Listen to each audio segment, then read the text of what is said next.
your approach yet, Gao? Kasama po natin ngayon si Coach Ian Giao. Coach, congratulations. First win dito sa Governor's Cup and game against the previously unbeaten Phoenix and your former player, Gian Mongya. Yeah, medyo malapit na kaming maging desperado kung kailangan namin talagang manalo. So yung mga previous na talo namin, talo kami sa rebounding, tapos yung ginigive up namin percentage medyo mataas. So it's really yung rebounding namin sa depensa namin that was lacking in our last two losses. So we made it a point talagang pinagsikapan namin na maayos yung depensa, tapos makarebound kami. Ang bonus namin ngayong gabi yung 29 assist. Magandang pakitain niya, magandang galaw ng bola.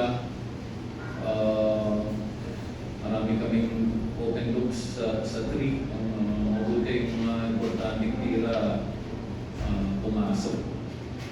Yung run nila nakaka-nervyos medyo muntik na kami, may maganda silang run, mabuti na lang medyo napigilan namin. So, we hope na umpisa na ng win streak, mabigat yung next game namin, Ginebra, pero dapat makabalik kami kung gusto namin may chance pa kami sa conference.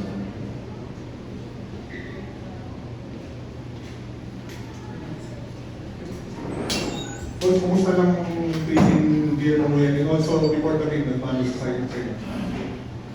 Wala lang, respeto lang, no? Tsaka parang pamilya namin si Mamo. Hindi siya na iba sa amin. Medyo gaganda pa laro nun eh. Kinakapakapaka lang talaga yung laro niya, paano siya mag-fit doon sa sistema nila. Pero mabuti na lang second game kalaban namin agad sila kasi pagka nakafit na siya dyan, mahirap na rin siyang higilin. So,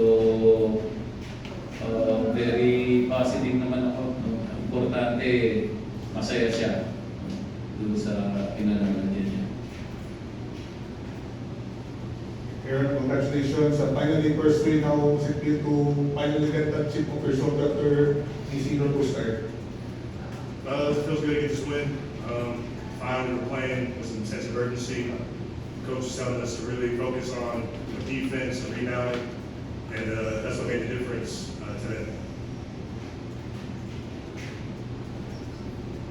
Coach, ano lang kasi parang may mga nag-step up na agad-agad after matreat si Mamo. First si Puahaw, last game now si Mike Alonso.